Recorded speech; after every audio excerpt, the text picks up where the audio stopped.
Coming up on today's episode, hacking your Apple TV, top 5 Las Vegas flicks, why firmware updates are vital, and the Blu-ray releases for the week of May 25th, 2010.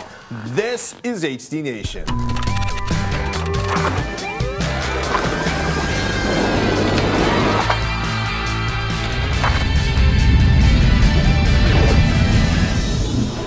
HD Nation. Today's episode is brought to you by Netflix, GoDaddy, and Gamefly. Welcome to HD Nation. I'm Robert Heron. And I'm Patrick Norton. HD Nation is your guide to the best in HD content and the best in home theater gear, no matter what your budget is. Blu-ray, online, satellite, cable, over-the-air, thumb drives. If it is in HD, we like it. Yes. Hey, we have some outstanding news from Netflix this week. You can now get streaming in HD on the Mac and the PC. Yes. About time. It's not just for set-top boxes and consoles anymore. Nope. And, hey, we actually have it running in the background right now. And I have to say, I was running this on my workstation at home. Pretty powerful system using the Chrome browser.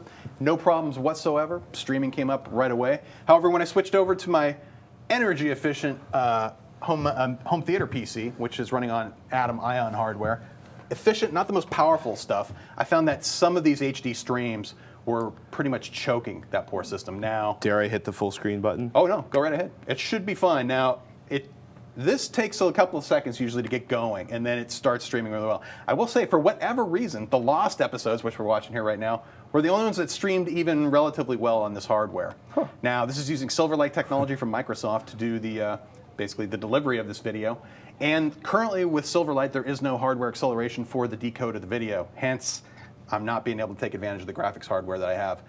Sometimes this happens, but generally I'm going to say that at least with the lost episodes, I was getting a good quality, clean stream on relatively weak hardware. Now, if you have a computer made in this century, well, not this century, but in this, I will say in the last couple of years, any modern computer with decent graphics and CPU is going to be able to handle streaming this content just easily. Prerequisites are, though, that you have to install Silverlight. You do have to have the a plan from Netflix that provides streaming of video. And apparently, you only get streaming of Netflix content if you're actually living in the continental United States, unfortunately. I had somebody from Puerto Rico going, you know, we have Netflix in Puerto Rico, but we're not allowed to stream content there. I think that's totally unfair, but that's a bummer. But I will say, given the hiccups you're seeing, remember again, this could be due to any number of reasons. I basically ripped this out of my home theater at home and brought it in. Yeah, our network here in the studio is notorious for destroying even the most robust of services. Maybe see my keyboard. So are pretty much all the videos that showed up in the PC HD section, is that what it is, like the PC HD section? You know, that's something I am trying to figure out, because there are far more HD videos. Here, let me go back to browsing real quick. There is a large library of HD videos that you're able to stream from Netflix, but when you click on the PC Mac button, here, let me go to genres real quick. HD, boop. It seems like there are a lot more. Show all HD, but then you have a separate button for Show HD for Mac and PC. I think those are the Silverlight delivered videos. I'm just guessing at that one point. They're probably in the process of re-encoding all of their HD titles to be compatible with the Silverlight system. I gotta say, overall quality, they look phenomenal. It's about a 4 megabit stream, a variable, but terrific. This is over 600 titles right now, close to 700 currently. Cool. In this particular section.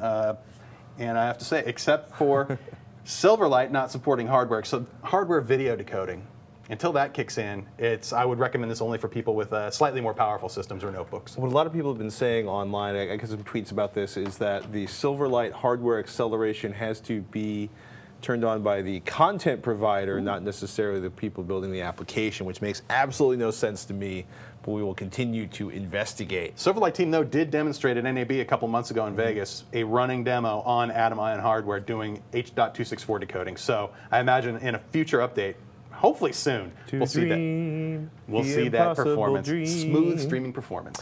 We were expecting Google and Intel to announce new Smart TV, I like to say that at Google I/O this week. Think Dragon Point low-end power processor and Android, duh. But the big news so far is that Google, Mozilla, and Opera have banded together to support WebM. That's a new royalty-free video codec from, hey, we told you, On2, the makers of the VP8 codec that Google purchased recently. Not the codec, the whole company. It's kind of the last piece of the pie for HTML5 video, if you don't want to pay royalties for H.264, that is. Mozilla and Opera promise to support the codec in their browsers, and of course YouTube will support it.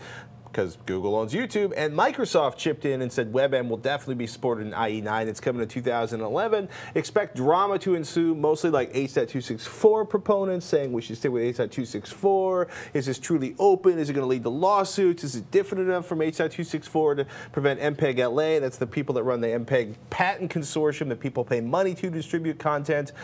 It's going to be fun to watch. Yeah, but all questions to be answered. But this is possibly a free codec with no potential, because at some point we got to start paying for MPEG-4, and that could be a pretty hefty payment. Yep. When the time comes. We spread it out. Yes. Is Walmart the new Best Buy? Probably not just yet, but the mega chain has announced that it will be expanding its space for Blu-ray players and movies.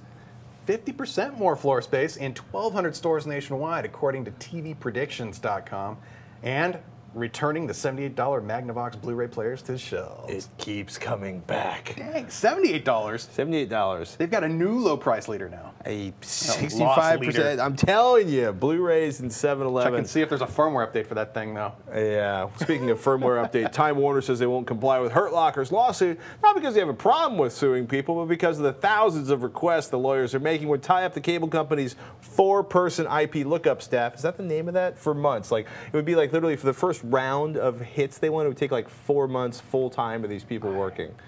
So yeah, it's going to be, yeah. There are better ways to spend that money. There really are. Let's go to Time Warner.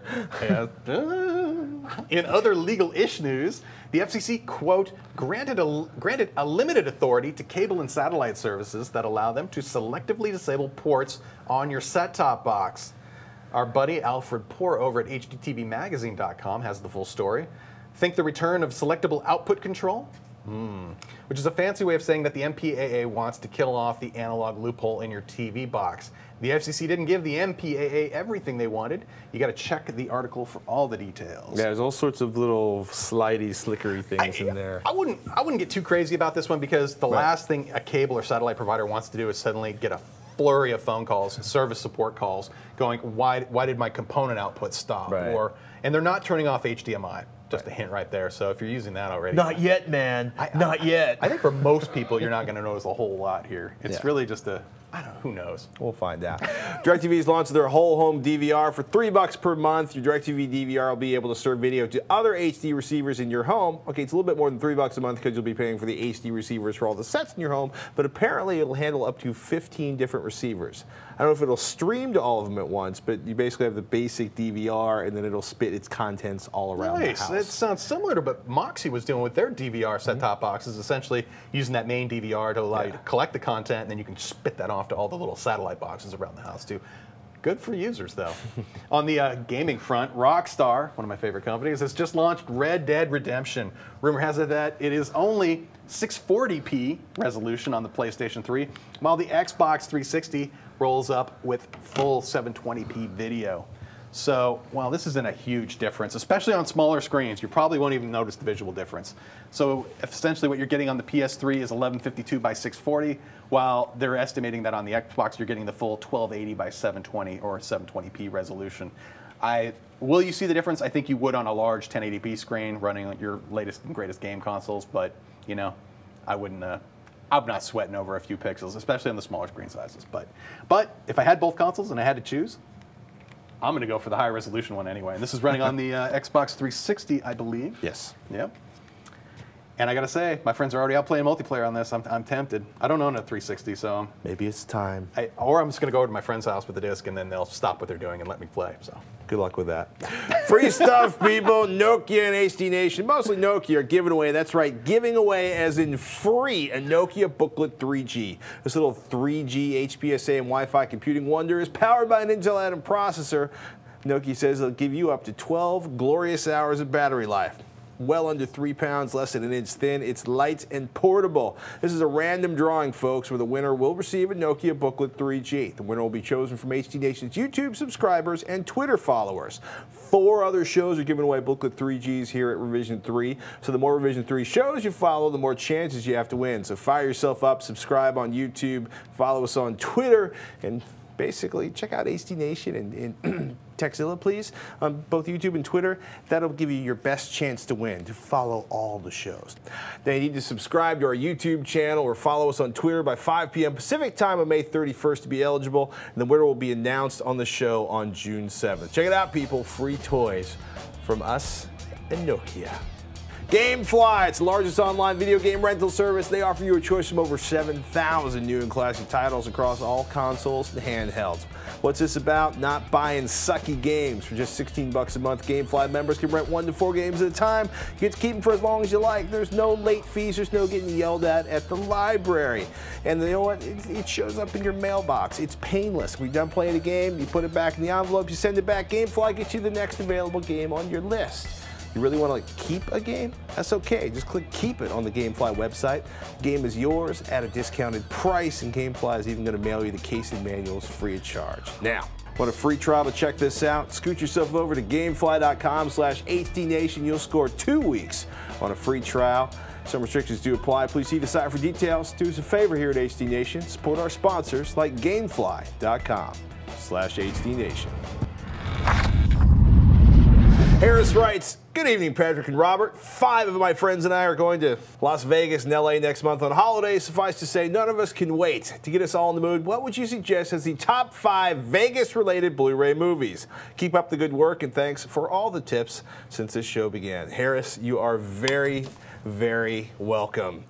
He's doomed. He's doomed. Doomed, I tell you right Vegas, baby. Yeah. Well, it's fun doing that drive between LA and Vegas, though. No problem there. I know nothing of the salacious and morally questionable distractions available in Sin City. Not a one. Certainly not firsthand. No, not at all. And definitely, I've never driven drunk to Vegas at 3 a.m. with a trunk full of guns and computers. Well, no, I was not driving.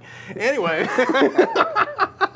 Ixnay on the unk tray. No, right though. You wanted movies to get you in the mood, and I gotta say, you just start off with a hangover. End of story. That will get you laughing. Babies, police cars, mayhem. It has everything. There's just everything, and the hangover the next day, and waking up and dealing with whatever happened the night before. Which will probably happen to you and your friends. That's the beauty of Vegas. Now, I gotta admit, I kind of cheated a little bit. I did not check to see if this one was available on Blu-ray. I apologize, but I would follow up with Bugsy. It's a story of the legendary gangster Bugsy Siegel, or Benjamin Siegel, if he was alive and in the room, that went Hollywood and had the vision to turn Vegas from a wee little town in the desert with gambling to a destination resort for America and a major source of income for the mob members that survived him. Then I'd fire up Casino. It's a story of the last of the mob-controlled casinos in Las Vegas. Scorsese is amazing as always, and the walkthrough of the watchers on the game floor, that thing where you'll know it when you see it, when it goes from the pit boss watch it, you'll know it. It's good. It's good. Now, leaving Las Vegas is probably too depressing for anybody other than Patrick, so I'll nominate Fear and Loathing in Las Vegas. Thumbs up on that movie. That is a fun flick to watch. And I would say, though, for any of these, if you want some cred with the locals in Vegas, go check up a Wikipedia article on all of the characters from these movies, just to get the real story, not the Hollywoodized version of it, per se. But I gotta say, Fear and Loathing, thumbs up there. Awesome, awesome movie. The Cooler, William H. Macy, Alec Baldwin, and the lovely Maria Bello in an old school casino downtown near Fremont Street. Nice. It's a really good idea of the transition to the mega business casinos. Not bad. How about something a little more shiny? Ocean's 11. Watch the Soderbergh remake first, and one with the guy, George Clooney, the perfect hair. I love him. Then you'll feel less annoyed when you actually track down the original movie, which stars Sinatra and is definitely not available on Blu-ray. I think Ocean's 13 is almost as much fun as Ocean's 11, at least visually. There's just a lot going on. It's a very colorful movie, to say the least. You sit down and watch this all back to back. Absolutely. I like the Keeper movies. What else is out there? You have Rain Man, Swingers, Honeymoon in Vegas, 21, get your blackjack on, Lucky You, and I don't know, Showgirls. Oh, no, just kidding. How about Viva Las Vegas? You can get some Elvis on. That's like classic 50s pseudo-Vegas lifestyle. And Bond. James Bond. Oh, yeah. Yeah, Diamonds Are Forever, because, you know, you got the British thing going there. We should quit while we're ahead. I think so. Yes. That would be a first, though, really. Hey, did we keep it to 5? No, we didn't. Anyway. We never do. Let's get this week's Blu-ray releases. It's time for the new Blu-ray releases for the week of May 25th, 2010. First up, The Road. It's starring Viggo Mortensen. This post-apocalyptic movie is based on Cormac McCarthy's Pulitzer Prize-winning novel of the same name. This film features an ABC MPEG-4 codec and a DTS HD Master Audio 5.1 surround mix. And it has a few extras, including 7 minutes of deleted and extended scenes and a 14-minute making of featurette. Despite being more than a bit bleak and depressing, this film is well made all around and definitely worth a rental. Next up, Dr. Horrible's Sing-Along Blog. That's right, Joss Whedon's 3-part web series is now available on Blu-ray. If watching Nathan Fillion and Neil Patrick Harris fight over Felicia Day while singing isn't your idea of a good time, I don't know what's wrong with you. And if 42 minutes seems a bit short, or you've already seen it, it's probably still worth the rental just for the extras, which include Commentary, the musical, 42 minutes of all new music where the cast and creators ignore the movie and sing about, well, the writer's strike and each other. You'll also get a blooper reel, rehearsal footage, and up-close and personal interviews with the members of the Evil League of Evil, as well as the top 10 video applications submitted by fans who wanted to join the Evil League of Evil. Next, we have True Blood, the complete second season. The creators of 6 Feet Under and writer of American Beauty take on the world of vampires, as depicted in the Sookie Stackhouse book series. And not only vampires, the series includes psychics, shapeshifters, and a bunch of other weirdness. Season 3 starts in just a few weeks, so be sure to catch up on the first 2 seasons as soon as you can. Next up, Spartacus, starring Kirk Douglas and Laurence Olivier, and directed by Stanley Kubrick. Spartacus is an epic story of slave rebellion against Roman rule and a flick that Kubrick pretty much hated. Critics and moviegoers loved it though, and the movie lives on as a classic.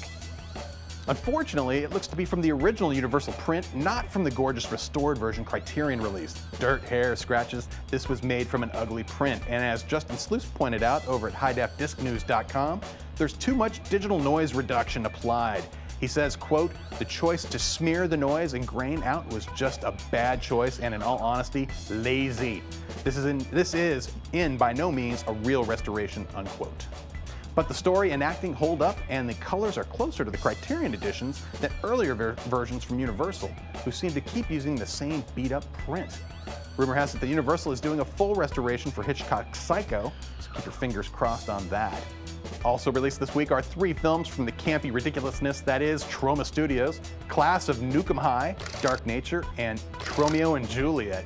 So if you're looking for a theme for your next movie night, go ahead and pick these up and get ready for some raunchy, violent, low-budget goodness. Other releases include Beyond Sherwood Forest, the Criterion Collection's By Braquage, an anthology volumes 1 and 2, City of the Living Dead, Dear John, Django, Flashbacks of a Fool, It Waits, Merlin and the Book of Beasts, The Shortcut, the Criterion Collection's Stagecoach, and Then Came Lola. Time to thank one of our sponsors, Netflix. With more than 12 million members, Netflix is the world's largest subscription service, streaming movies and TV episodes over the internet and sending DVDs by mail. This week, I'm testing Netflix's new HD streaming service for Mac and PC platforms, and I'm celebrating this overdue upgrade by indulging in as much HD streaming goodness as I can. For $8.99 a month, Netflix members can instantly watch unlimited TV episodes and movies streamed to their TVs and computers, and can receive unlimited DVDs delivered quickly to their homes. With Netflix, there are never any due dates or late fees. Members can select from a growing library of titles that can be watched instantly, and a vast array of titles on DVD. Among the large and expanding base of devices that can stream movies and TV episodes from Netflix right to members' TVs are Microsoft's Xbox 360 and Sony's PlayStation 3 game consoles, and Nintendo's Wii console. Find movies you love easily. You can browse, search, or see Netflix's recommendations for you. They even have a special backup box feature that lets you get the details of any movie instantly. As a Netflix Unlimited member, you get Blu-ray movies by mail in about 1 business day. Shipping is free, and there are no late fees or due dates. Blu-ray plans start at just $5.99 a month, and as a new member and HD Nation viewer, you can get a free trial membership. Go to www.netflix.com/HDNation and sign up now. Be sure to use this URL so that they know we sent you. We don't talk about Apple TV too much. They have tiny hard drives. You have to stream most of the stuff you want from iTunes. It's kind of a pain to upgrade the internal drive, but it doesn't have to be that way. No? No, actually, No? this is the Geek House, my personal Apple TV. You ripped it out of the the domicile and brought it in, eh? I gotta say, the next mod on this is gonna be taking it to the drill press and cutting holes out of the top to ventilate it. You can keep your coffee warm on it. You can make popcorn on the top of this thing. Foot warmer. Yeah, Keep it down by your feet. Along with, yeah, actually that, if I can get my feet, in any case, look, there are tons of Apple TV hacks that don't involve using a drill press, awkwardtv.org, appletvhacks.net, really good websites, but with a 2-year-old, an Airstream project, and a lot of laundry threatening to go sentient if I leave it alone for too long, I took the easy way out, $50 for ATV Flash. You need that download and a USB thumb drive.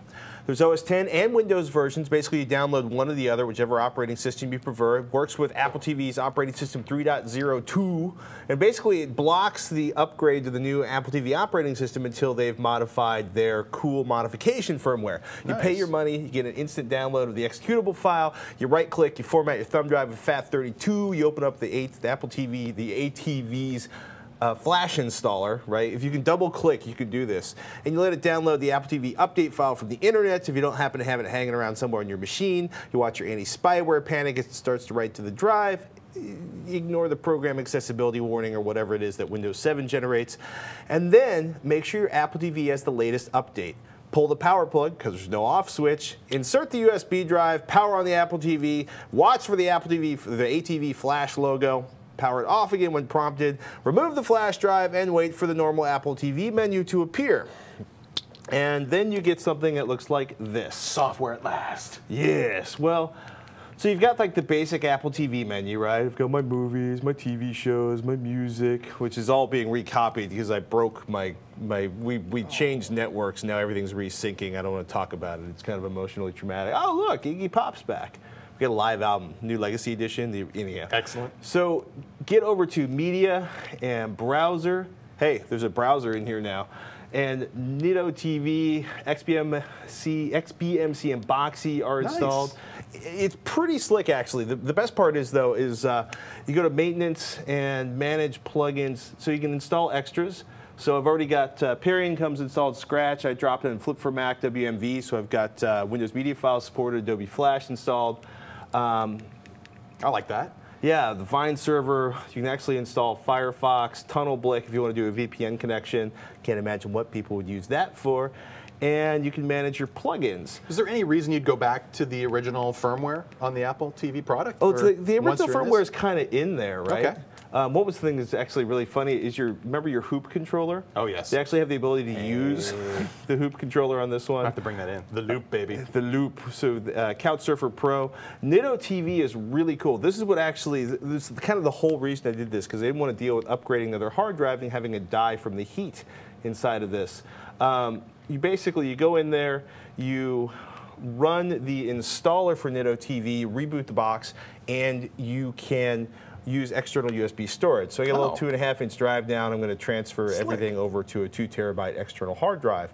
You need to run the Smart Installer to enable USB storage, DVD playback, network streaming. Do yourself a favor. When you go into, if you want to run XBMC and Boxy, go to Downloads first. And make sure you've basically run each one of these to download the latest version of XBMC and Boxy before running them. And it's pretty cool. The external drive, amazing, simple. I now have fat amounts of space. I don't have to worry about that stupid 2.5-inch flash drive, hard drive inside if you're heating things up. You still basically run the Apple TV off the internal drive, but all of your files are stored on your external drive.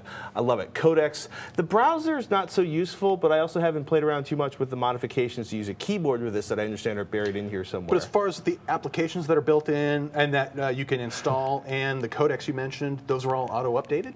Yes. That's sweet. I believe so. That makes life a lot easier, I think, for using products like these, especially if you're going to soft mod your Apple TV. I'm still in the first few weeks of joyful. At this point, I'm just so excited not to have to stream everything over the network. The honeymoon phase. Yeah, and also I really do need to figure out the whole keyboard add-on for this. So I'll try to get back in that in the next couple weeks. But yeah, $50 if you don't want to deal with hacking your way through all the hacks. This is definitely worth purchasing. We got links in the show notes. You can see the URL right down there. We got to thank one of our sponsors. We should. All right. GoDaddy people, your website visitors, your prospects, your customers, they're scared that they're going to get scammed because they're nervous. The website might not be what it claims to be. They don't want their personal and financial information, like their credit card numbers, falling into the wrong hands. What do? How about turning your visitors' fear into a competitive advantage? Get yourself a GoDaddy.com secure certificate. How do you do that? Well, you go to GoDaddy.com, but if you want a discount, come to us. Come to me and Robert. Check out this one, HDN12. When you check out, you get $10 off any order of $40 or more. Don't plan to spend that much? Check out revision3.com/GoDaddy. We get a list of all the amazing GoDaddy deals from Revision 3. Do us a favor here at HD Nation. If you're going to do something on the internet, do it with GoDaddy and use one of those HDN codes when you do. Thanks. John wrote in recently, I bought the Magnavox Blu-ray player at Walmart for $98. I have several different DVD players in my home and none seem to have a problem playing 80 DVDs whether old or new. Yet I keep hearing about how Blu-ray players have to be updated. Is the industry working on a standard that will allow you to pop in a Blu-ray movie without having to worry about updating? John in El Paso, Texas. Short answer is no. But anyway, the firmware update, though, actually for that particular player, there is a firmware update. I went and checked on the company's website. But I can't believe it's going to resolve, or I can't guarantee actually that it will resolve any issues you're having with certain Blu-ray disc titles that come out. Avatar is using a new protection scheme that may cause compatibility issues with some new Blu-ray players until they're updated. But that's the funny thing is in the era of the DVD, you had to basically build a protection scheme that worked within the relatively finite container that is a DVD disc. But Blu-ray, they have a lot of interaction between the disc and the player, and if the player hasn't been updated, which can take place by the disc, by a downloading an update to a USB key over an Ethernet or wireless connection. Yeah. Off the Blu-ray disc itself. No, there are no firmware updates on the movies. I thought they could do firmware updates on the movies. They might. No, I imagine they could. But they're not. No, because you have so many players out there with different microcode that goes, the software inside of a player is called firmware.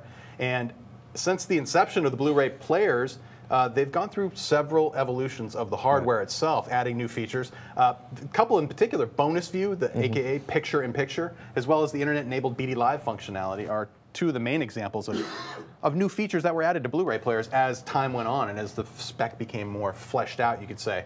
Now, copy protection technology that we were talking about a little while ago, Blu-ray discs are constantly evolving in ways to stop people from copying those discs, and updating the internal software for the players in order to be compatible with some of those new protection schemes, I think that's going to be an ongoing deal. So basically, if you're going to pick up an inexpensive Blu-ray player, you want to go check with the company's website to make sure that hopefully the company's going to support it in the future. Otherwise, that temptingly low price really doesn't mean anything. Yeah. So be sure to check out your manufacturer's websites to see if they actually do any updates for any previous products as well, to gauge whether or not you're going to be able to get an update for that current product. Yeah, doing a search for the product in the AV forum or the manufacturer can also be helpful, because a lot of things like your Magnavox player are actually made by a gigantic company in China that makes players for a whole bunch of companies, in which case there might be an opportunity if, say, mega old 70s brand that isn't around anymore but has suddenly reappeared in your local big box store, for example, Polaroid DVD players. I think those came out a few years ago, or televisions. So Polaroid and Magnavox are both manufactured by the same company. Yeah, they the valuable brands. People recognize the brand, right? As far as Blu-ray players go. So you can basically look at the mothership, the manufacturer that makes all the boxes and then puts other people's labels on them to see if they have a firmware player for your Blu-ray player to give it a little more life. Totally, totally. And what else was that's the other thing too. The nice thing about the newer Blu-ray players we're seeing nowadays is that they're internet-connected devices. That $98 player doesn't have a network jack on it, so you're not going to be able just to connect it to the internet. For that particular player, the Walmart $98 special, you'd actually have to burn that data to a CD or a DVD, insert that into the player, and update it that way. And they haven't updated that firmware, by the way, since last December. So. Yeah. And I should point out, at least there's an update. I said DVD players usually all played within their little box. I think it was the Matrix had some problems on some I'm almost sure when DVD that first came out, there were certain players that are having issues with that particular disc. Anytime they go experimenting, usually with copy protection schemes, they try something new to help thwart the copying that's going on there that they want to prevent. That usually is what breaks the players themselves. So oops. It can. Hopefully this will all kind of standardize in the future. I'm not holding my breath, though. No. Finally, we got this question from Scott, who writes, I was hoping for some assistance with a remote keyboard combo for my new home theater PC and Denon receiver. Since we have a toddler, now 7 months old and tearing up the house, we wanted to eliminate any devices on the floor. Oh, yeah. We decided to place them in an adjoining closet and mount the 54-inch plasma on the wall. Running HDMI cable is easy, but how can you control a receiver and the home theater PC from another room? Signed, Scott from Savannah, Texas. It's all about the IR blaster. Yeah, repeaters. Basically getting a repeater-style device. Yeah. There are a lot of these out there. I looked up one on Amazon real quick that was about $40 that people seem to really like. It's a cabled version, basically. You'd run the little, you'd connect a little, basically the part that emits the infrared light, stick that to the product itself, and have another sensor out in the room where it can hit the remote you're currently using. Probably right near the HD TV would be a good spot for it. And also, those products tend to work really well. You usually can, if you get a good one, do read the reviews on them. You can eliminate things like lag between when you actually hit the button on the remote to when something actually happens on the TV. Those tend to be some of the most common problems. Also, the good folks over at Monoprice have basically a wireless infrared repeater that costs about $20. And it wasn't all positive reviews, but enough of them to where I'd say at least it's worth checking out for $20. Essentially, you just plug it in at both ends to supply power, and then it takes that infrared signal coming out of your standard remote, turns it into RF frequency, blasts it through the walls and into where the receiver device is, and then that blasts it out to the devices that you're trying to control. So there's a couple of good options out there now. Depending on how you have your home theater PC set up, you could go, if it's IR compatible, if it has an IR port and you're using that already, you could probably use one of your current products, the repeater products, or take up some kind of radio frequency technology like Bluetooth for controllers as well. So you can always use that through a wall. I would be curious to know if viewers out there have tackled a similar situation and what, if any, IR repeater products were used and did it work out for you? The new Harmony that has the RF remote that basically is an RF remote for IR blasters. That would actually do it. They have those as well, and anybody using one of those setups, I'd be curious to know if you have multiple components though. I know a lot of the remotes support one device, but I think a couple of the remotes actually support 4 or 5 devices using the IR RF converters. We'll check that and get back to it in a couple weeks. We're due to play around with some remote controls. Hey people, don't forget, subscribe to us on YouTube. Please, youtube.com/techhd. If you subscribe to things on YouTube, check it out. And you can follow us on Twitter at twitter.com/hdnation. If you do both these things, you got a great chance of winning a Nokia Booklet 3G. And again, the more Revision 3 shows you follow, because a bunch of shows are giving away these Booklet 3Gs, the better your chances are to win. Hey, the latest show on Revision 3 is called Pen Point. You know why? Because it's hosted by Penn Jillette of Penn & Teller. Now, every Monday through Thursday, that's 4 times a week, Penn checks in to share his view on the world. This has to be seen to be believed. Do check it out at revision3.com/penpoint, PENNPOINT. Point. Hey, we hope you guys enjoyed this episode of HD Nation. As always, we want to know what you think. So send your comments, questions, or suggestions to hdnation@revision3.com.